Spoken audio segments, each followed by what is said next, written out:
नमस्कार बच्चों, आप सभी का स्वागत है आपके अपने यूट्यूब चैनल होम साइंस में, जहाँ पे आज आप सभी देखने वाले हैं MA first semester home science की क्लास और पेपर 4 है। ठीक है, पेपर 4 है, जैसा कि आप सबको पता है, न्यू बैच है और पेपर 4 का नाम है इन्फेंट स्टिमुलस प्रोग्राम्स।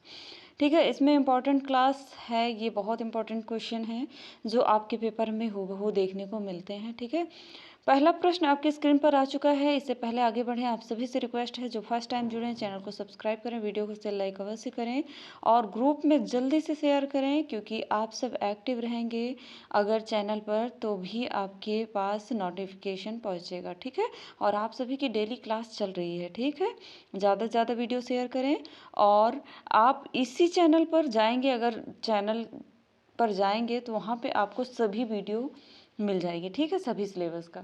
तो आप सब लास्ट तक बने रहिएगा, बीच में बिल्कुल स्किप मत करिएगा। इससे पहले 3 क्लासें हो चुकी हैं शिशु उत्तेजना की। ठीक है, तो इसमें आज का प्रश्न है शिशु की संवेदनिक अभिक्षमताएं एवं प्रक्रियाएं समझाइए। शिशु की संवेदनिक अभिक्षमताएं एवं प्रक्रिया, जिसे हम कहते हैं सेंसरी कैपेसिटी ऑफ इन्फेंट्स। ठीक है, सेंसरी कैपेसिटी ऑफ इन्फेंट्स। तो आइए बढ़ते हैं, आंसर देखते हैं। ठीक है, कह रहा है कि शिशु में किस प्रकार की संवेदनिक क्षमताएं होती हैं उसको ज्ञात करना जटिल कार्य है।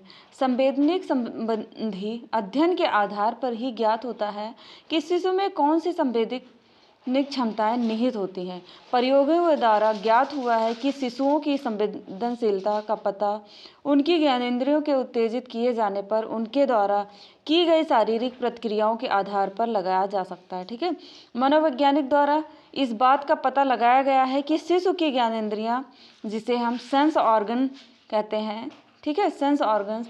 अब आप सब मुझे कमेंट में बताइएगा कि ज्ञानेंद्रियां कितनी होती हैं। ठीक है, हमारी ज्ञानेंद्रियां कौन कौन सी हैं। ठीक, टाइप ऑफ ज्ञानेंद्रियां, या कह सकते हैं टाइप ऑफ सेंस ऑर्गन। ठीक, सेंस ऑर्गन्स के बारे में बताइएगा, देखते हैं कितने बच्चों को पता है। जिनको नहीं पता है कमेंट करिए, आप सबको हम बताएंगे सेंस ऑर्गन कौन कौन से होते हैं। ठीक है, मोस्टली 5 होते हैं। ठीक, जन्म से, या अब इतना भी बता दिए, मोस्टली 5 होते हैं, और वो बताइए कौन कौन से होते हैं। ठीक है, जन्म से या इसके थोड़ी देर बाद ही कार्यशील हो जाती है, परंतु अचानक किसी संवेदनिक उत्तेजना के प्रति शिशुओं द्वारा की गई प्रतिक्रिया वयस्कों के समान न होकर कुछ भिन्न होती हैं। अर्थात शिशु अन्य प्रकार की उत्तेजनाओं की अपेक्षा स्पर्श उत्तेजना के प्रति सबसे अधिक प्रतिक्रिया करता है। ठीक है, तो शिशुओं में पाई जाने वाली विभिन्न संवेदनिक क्षमताओं की व्याख्या निम्नवत है। इसे आइए देखते हैं। नंबर 1 आता है विजुअल। ठीक है, जिसे हम कहते हैं दृष्टि संवेदना, सेंसेशन। ठीक, इसमें इराविन वाइस एवं रेडफील्ड ने अपने अध्ययनों के द्वारा ज्ञात किया कि शिशु अथवा छोटे बच्चों को प्रकाश द्वारा उत्तेजित करने पर उनमें सामूहिक क्रियाओं एवं रोने की क्रियाओं में कमी होती है। ठीक है, कमी पाई गई है। इससे स्पष्ट है कि शिशु में दृष्टि संवेदनशीलता जन्म से ही होती है। क्या होता है? जन्म से ही होती है। प्रकाश के प्रति प्रतिक्रिया, ठीक, प्रकाश के प्रति प्रतिक्रिया। शर्मन ने अपने एक प्रयोग में पाया कि शिशु की आंखों को अधिक प्रकाश से उत्तेजित करने पर वह टकटकी लगाकर देखने लगता है, अर्थात उसकी आंखें स्थिर हो जाती हैं, और इस प्रक्रिया को दोबारा 3 घंटे के बाद के अंदर करने पर वह अपनी आंखों की पलकों को धीरे धीरे सिकोड़ने लगता है। इसी प्रकार शिशु के बढ़ने पर यह प्रकाश की उत्तेजना में अपना सिर इधर घुमाना प्रारंभ कर देता है। ठीक है,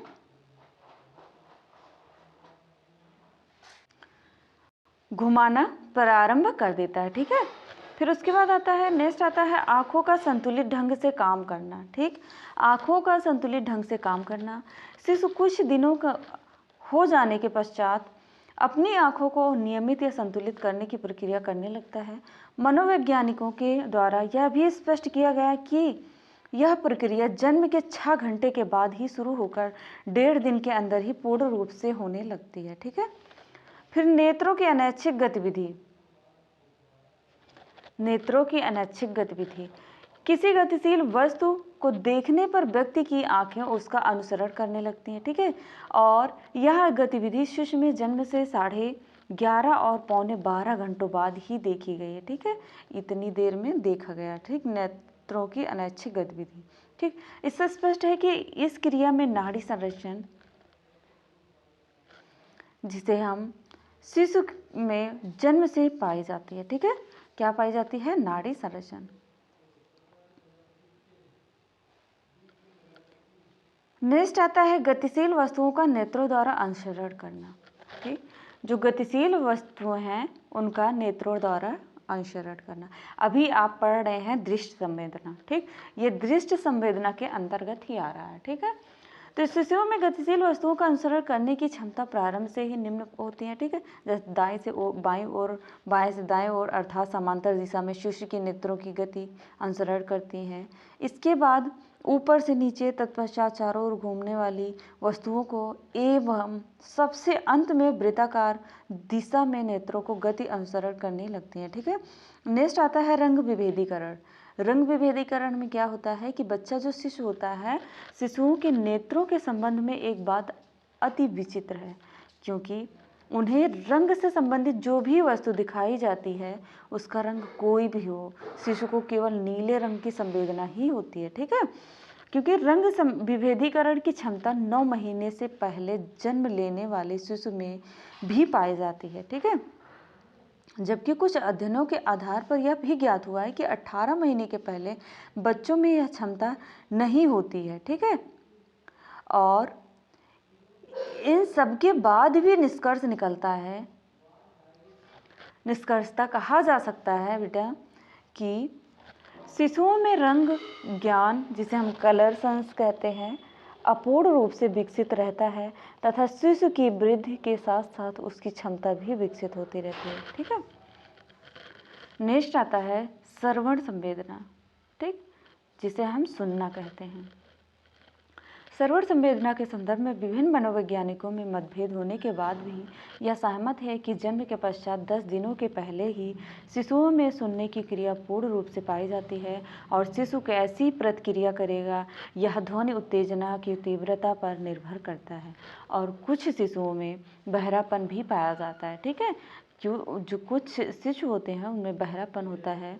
विकास के दृष्टिकोण से सभी प्रकार की संवेदनाओं में शिशु में जन्म के समय ध्वनि संवेदना सबसे कम विकसित रहती है तथा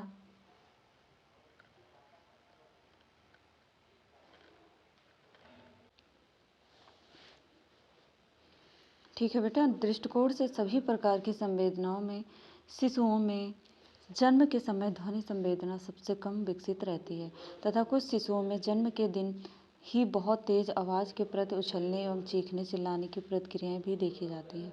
ध्वनि उत्तेजना संबंधी प्रयोगों के आधार पर कुछ मनोवैज्ञानिकों ने पता लगाया कि शिशु में ध्वनि संवेदना उत्पन्न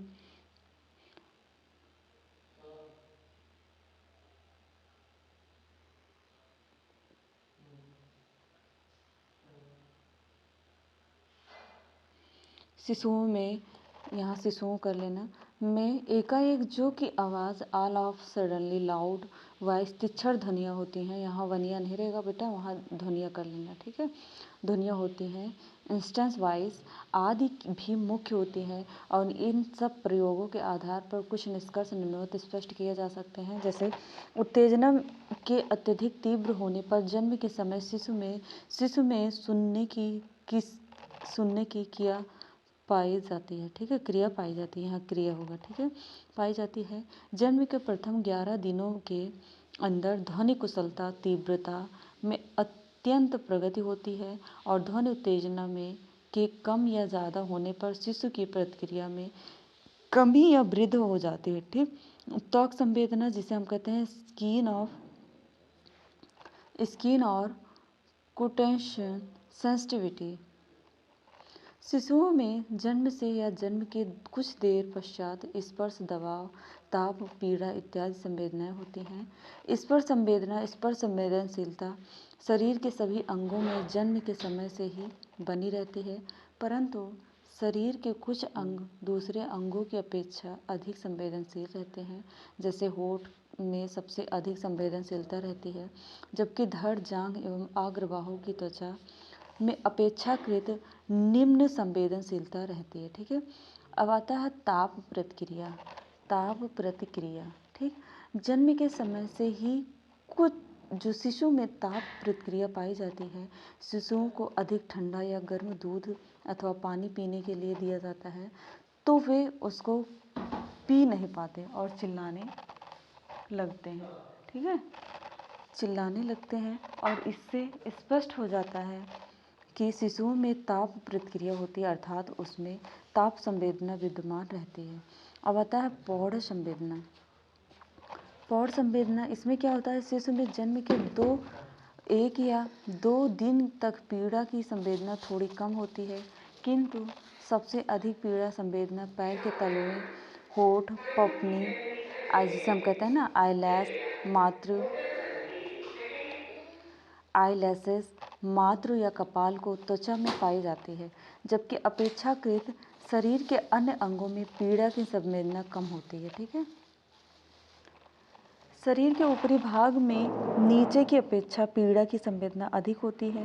शिशु का मुखड़ा उसके पैरों की अपेक्षा पीड़ा उत्तेजना के प्रति अधिक प्रतिक्रिया करता है, ठीक है। अब शर्मन एवं शर्मन द्वारा कहा गया कि प्रयोग में के आधार पर यह निष्कर्ष निकला कि शिशु के मुखड़े से पहली ही बार पीड़ा उत्तेजना से उत्तेजित करने पर वे इसके प्रति प्रतिक्रिया करते हैं, जबकि उनकी उम्र 41 घंटे की होती है और 76 घंटे की उम्र के बाद शिशु में उनके पैर की एड़ी की पीड़ा उत्तेजना की से प्रथम बार उत्तेजित करने पर ही इसके प्रति प्रतिक्रिया देखी गई, ठीक है। नेक्स्ट आता है 4 आता है आपका स्मेल, जिसे हम कहते हैं गंध, स्मेल या घ्राण संवेदना, ठीक है। इसमें पूर्व में मनोवैज्ञानिकों का मानना था कि नवजात शिशु पूर्ण रूप से गंध विषय को जन्म से ही समझने लगते हैं, ठीक है।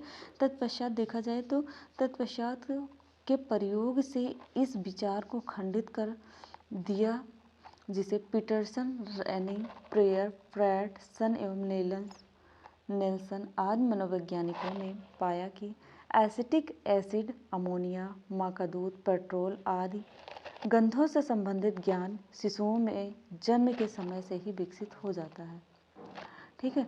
तर जन्म के 1 घंटे के अंदर ही शरीर को ऐंठने, चिल्लाने, अंगूठा चूसने, मुंह बनाने संबंधी प्रतिक्रियाएं इनमें पाई गई हैं। प्रेयर ने पाया कि माँ के स्तन पर पेट्रोल या कोई कड़वा पदार्थ लगाने के पश्चात शिशु को स्तनपान कराने पर उनके मुंह सिकुड़ने जैसे प्रतिक्रियाएं पाई गई, ठीक है। इसी प्रकार अमोनिया व एसिटिक एसिड आदि के प्रयोग में विशिष्ट प्रतिक्रियाओं का होना पाया गया है। सुप्तावस्था में बच्चों की नाक को अमोनिया से उत्तेजित करने पर उनमें उछलने, सिर को घुमाने मोड़ने, नाक सिकोड़ने, मुँह चलाने जैसी प्रतिक्रियाएं देखी गई, ठीक है।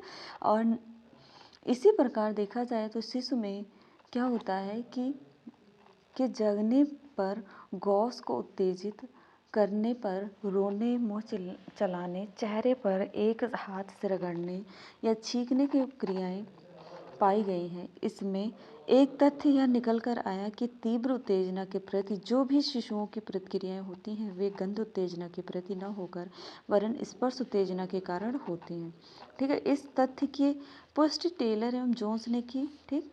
नेक्स्ट आता है स्वाद संवेदना, जिसे हम टेस्ट कहते हैं। एंड लास्ट है ये, अभी मैंने आपसे पूछा था सेंस ऑर्गन, ये 5 सेंस ऑर्गन ही हैं, स्वाद है ना, ये सेंस ऑर्गन के ही अंतर्गत आते हैं, ठीक। जैसे कि अब आपके सेंस ऑर्गन आँख है, नाक है, कान है, ठीक है। आँख, नाक, कान, त्वचा और जीभ, ठीक, ये 5 सेंस ऑर्गन हैं आपके, ठीक है।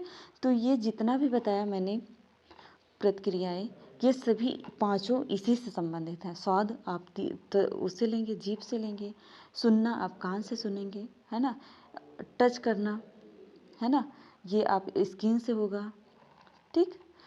दृष्टि संवेदना ये आपका आँख से होगा, ठीक। ये सभी आपके सेंस ऑर्गन हैं, ठीक है। शिशुओं की संवेदना के संदर्भ में अनेकों प्रयोगों द्वारा ज्ञात होता है कि उनमें स्वाद संवेदना अपेक्षाकृत दृष्टि ज्ञान एवं ध्वनि ज्ञान के अधिक विकसित रहती है। नेल्स एवं प्रैट ने पाया कि जन्म के 2 दिन बाद ही शिशु में नमक व चीनी घोल के प्रति स्पष्ट प्रतिक्रियाएं पाई गई हैं। जन्म के बाद पहले दिन ही क्विनोन, साइट्रिक एसिड एवं पानी आदि की उत्तेजना के फलस्वरूप शिशुओं में हाथ पैर की गति, सिर व आँखों की गति एवं संपूर्ण शरीर की गति आदि में परिवर्तन देखे गए हैं। इनकी उत्तेजनाओं के विपरीत हिस्सों में अनेक प्रतिक्रियाएं देखी गई। ठीक है, बच्चा जैसे ही बच्चे के मुंह के पास आता है, पैर पटकने लगता है।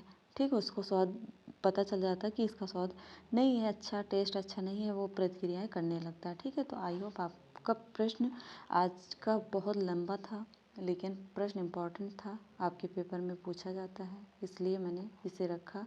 तो लास्ट तक जो भी बच्चे देखें उनको थैंक्स, क्योंकि ये प्रश्न बहुत इंपॉर्टेंट है।